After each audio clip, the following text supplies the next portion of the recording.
பிச்சை எடுப்பதற்கு கூட பயன்படாத மொழி தமிழ் என்று தனது தாழ்ப்புணர்வை கட்டியிருக்கிறார்.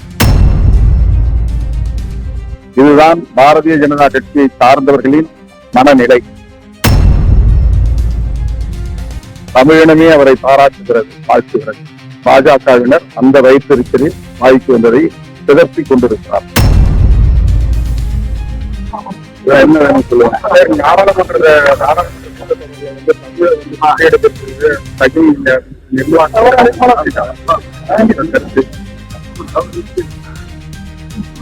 இந்திய பாராளுமன்ற வரலாற்றிலேயே இதுவரையில் குடியரசுத் தலைவருக்கு நன்றி தெரிவிக்கும் தீர்மானத்தின் போது பிரதமர்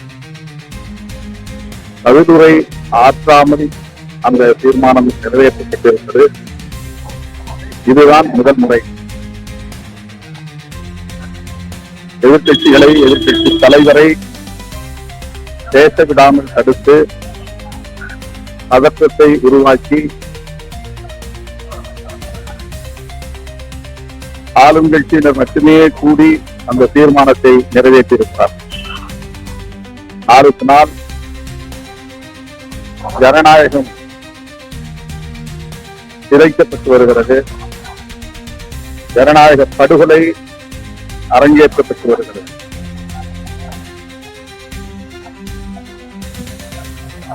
அமெரிக்க அதிபர் ட்ரம்ப் அவர்களுக்கும் நம்முடைய நாட்டின் பிரதமர் அவர்களுக்கும் இடையிலான உறவுகள் குறித்தும் இன்னும் பிற பிரச்சனைகள் குறித்தும் நாடாளுமன்றத்தில் எதிர்க்கட்சிகள் கேள்விகளை எழுப்புவார்கள் என்கிற காரணத்தினால்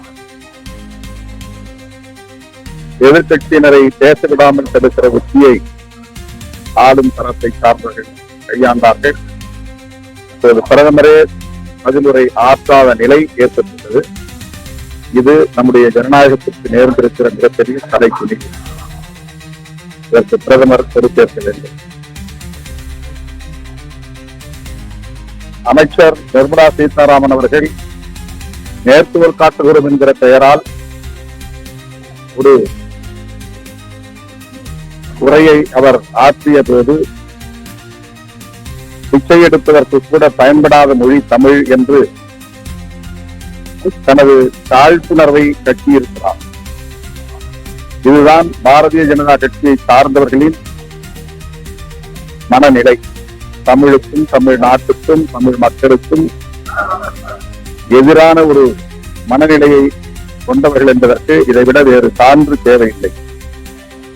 நம்முடைய மாநிலங்களவை உறுப்பினர், மக்கள் நீதி மையத்தின் நிறுவனர் அண்ணன் கமல்ஹாசன் அவர்கள் இதற்கு பதிலடி கொடுத்துள்ளார். அவருக்கு விடுதலை சிறுத்தைகள் கட்சியின் சார்பிலே எனது பாராட்டுதல்களையும் நன்றியையும் தெரிவித்துள்ளேன். கமலஹாசன் நாடாளுமன்றத்துல தமிழ்ல பேசுறது வானதி சீனிவாசன் அவர் பேசின மொழியே சுத்தமா புரியவே இல்லை அப்படின்ற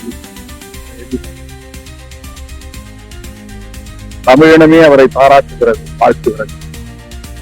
பாஜகவினர் அந்த வயிற்றிருக்களில் வாய்க்கு வந்ததை சிதப்பிக் கொண்டிருக்கிறார். 2026 தேர்தலுக்கு எல்லாரும் அறிக்கை தயாரிச்சுட்டு இருக்காங்க.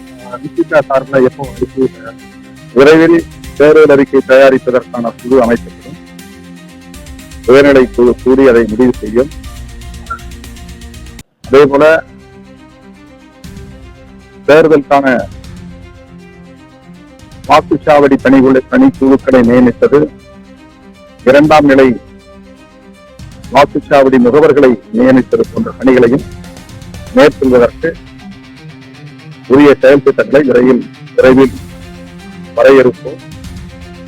அது முறைப்படி அறிவிக்கப்படும். பாஜக தலைவர் விஜய் அவங்களுடைய 3ஆம் ஆண்டு துவக்க விழா நிகழ்ச்சியில வேல்முருகன் பாடின பாட்டுக்கு மேடையிலே ஏறி டான்ஸ் ஆடி இருக்காரு. அதே நேரத்துல வேல்முருகன் முருகர் பாடலை சித்தரித்து பாடியிருக்காரு. அதுக்கு கருத்து சொல்வதற்கு எதுவும் இல்லை. அவர்கள் அப்படித்தான்.